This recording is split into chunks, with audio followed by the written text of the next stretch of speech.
Hey guys, welcome back to Chill Vibes Only. Today we are going to be talking about how to empower yourself for asking what you need in the bedroom. So this is something that I wasn't doing up until last year.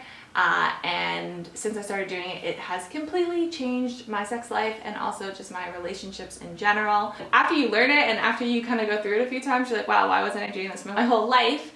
But I just want to empower you guys to also feel this way and to ask for what you need in the bedroom. So the first thing that I would say when it comes to a sexual experience is if you want to feel empowered and ready to ask for what you need, you first have to have that inner self-confidence. So I wouldn't be exchanging in sexual experiences with other people until I found that I fully have loved and accepted myself and I feel confident in my own skin and confident in my body, because that's what's going to allow me to feel open and connected to somebody else. So that's first step, and that's easier said than done. I think that takes a lot of work.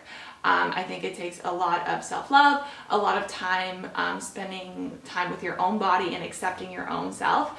But I really truly believe that that is super important when it comes to empowering yourself to ask for what you need. My second tip is that you should breach the topic with kindness and compassion. So when you're having a sexual experience with someone, obviously it's exciting and it's new and it's fresh, and you might be in the moment and you might not have the chance to say, hey, can you do this, or hey, can you do that?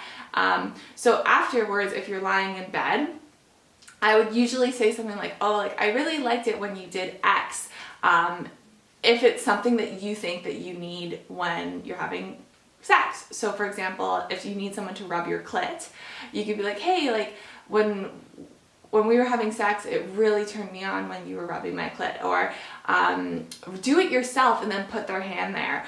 Or find a way to say like, hey, it was really nice when you did this. I'd love it if you did more. Because someone's going to be way more receptive and they're not going to feel self-conscious or like standoffish. And also, you're asking for what you need without kind of making someone feel bad. I think it's like, obviously, everyone has an ego, and you should be able to just be like, hey, I need you to do this, or hey, I need you to do that. But you want to be kind and compassionate to the person that you're with, because that's also a very vulnerable space for them, and coming at them being like, hey, you sucked at that and you sucked at that is not going to make anybody feel good. So just being kind and compassionate in your approach. And also, lastly, just being honest. So there's so many times after I've had sex with someone where I'll just be like, hey, I didn't have an orgasm. And I would say 9 times out of 10, the guy or the girl will be like, oh my gosh, is there something you want me to do? Or how can I help you? Or let's change this up next time, da-da-da.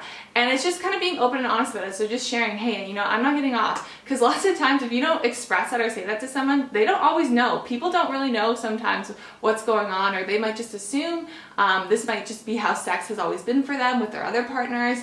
So it's just being clear and honest and kind, and that honesty, I don't think there's anything wrong with saying, hey, I didn't have an orgasm.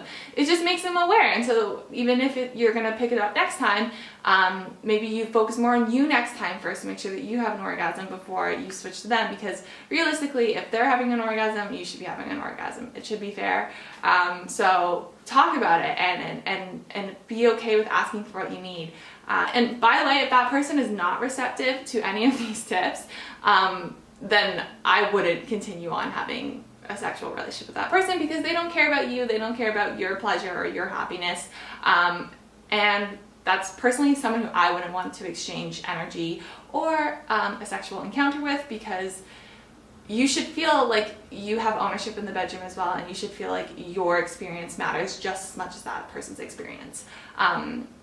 So yeah, those are my tips for trying to feel empowered in the bedroom to talk about what you want and need, and how to kind of broach those topics and conversations with your partner, because I think it's really important. Also, lastly, I do want to say one thing. If you've been with someone for a long time faking it, and now you want to have this conversation, I've definitely been there before. I know it feels really hard because you feel like you've been lying to somebody who you have built a close connection with. That's not an easy subject to talk about, but I do think it's important. And so honestly, you just kind of have to bite the bullet and do it. You have to say, hey, you know, I, in the past, didn't feel like I had agency over my body. I didn't feel like I could ask for what I wanted or needed. And I feel like I've been kind of lying to you in the sense of our sexual experiences. I'm not actually enjoying this as much as I have let on. I'm not actually having orgasms. The reason being, I think I need more of X, Y, and Z. But I really want to get there with you because I really care about you and I really love you and I really want to make this work for the both of us. So can we try something new, or can we rework this and kind of maybe use it as like an exciting way to re-establish your relationship and rebuild this new connection and bond with you. And I know that's easier said than done. It's definitely scary. I've had to do that before. It's really scary. But it's important. And again, if that person is not receptive to that, then maybe they're not your person. And maybe you should think about why you're with that person and are they aligning to the values and characteristics that you want in somebody. So yeah, that's the last thing I'm going to say. I hope you guys found this video helpful. Please give it a big thumbs up because that really helps this channel, and subscribe. And if you have any other video recommendations or requests, let me know. But I hope you guys are all having an awesome day and I will see you soon.